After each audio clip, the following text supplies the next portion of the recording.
Guys, welcome to my YouTube channel. तो आज हम पढ़ेंगे क्लास 8 का subject English chapter 3 glimpses of the past. इसका मतलब ये होता है अतीत की झलक। बिफोर यू रीड, आपके पढ़ने से पहले, here are some pictorial glimpses of the history of our country from 1757 to 1857। इसका मतलब ये होता है यहाँ 1757 से 1857 तक आपके देश के इतिहास की कुछ सचित्र झलकियाँ दी गई है। आगे, this pictures and speech bubble will help clarify your understanding of the condition that lead to the event known as the first war of independence in 1857। इसका मतलब ये होता है ये चित्र भाषण बुलबेल इन छात्रों के बारे में आपके समझ को स्पष्ट करने में मदद करेंगे, जिनके कारण 1857 में प्रथम स्वतंत्रता संग्राम के रूप में जानी जाने वाली घटना हुई। आगे, द मार्टियर्स। इसका मतलब शाहिद अल। आगे, at a function in Delhi,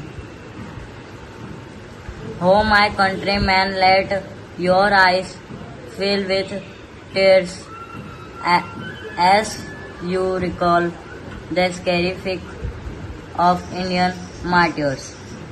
इसका मतलब ये है, ठीक है मेरे देशवासियों, अपने आँखों में इंटरेस्ट के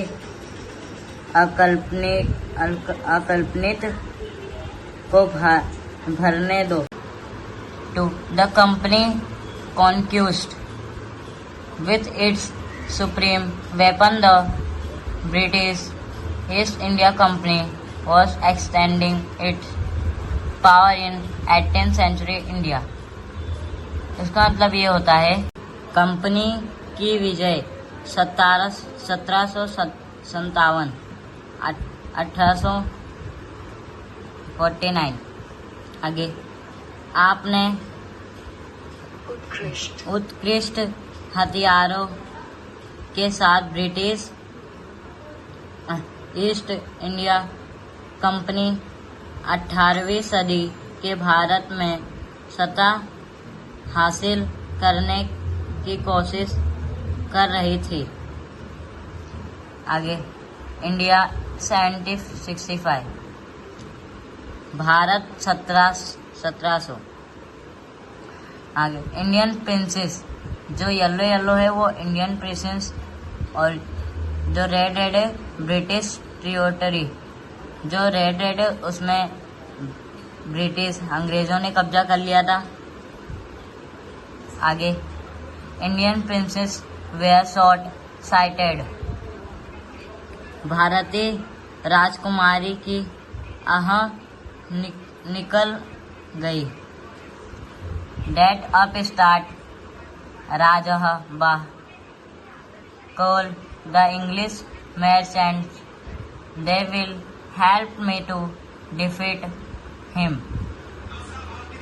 इसका मतलब ये होता है वह नवोदित राजा वह अंग्रेज व्यापारियों को बुलाओ, वे उसे हैरान में मेरी मदद करेंगे। The people had no peace due to such constant fight। इस तरह के निरंतर झगड़ों के कारण लोगों को शांति नहीं मिली। आगे, the rebellers helped the East India company and it could easily subdue Indian princes one by one.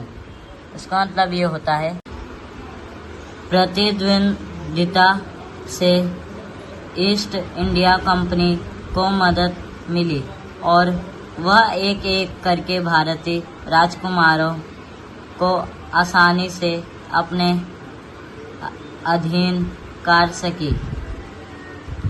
A far-seeing ruler like the brave Tipu Mysore fought the British till died fighting। इसका मतलब ये होता है मैसूर के वीर टीपू जैसे दूरदर्शी शख्स ने अंग्रेजों से तब तक लड़ाई की जब तक लड़ते लड़ते उनकी मृत्यु नहीं हो गई।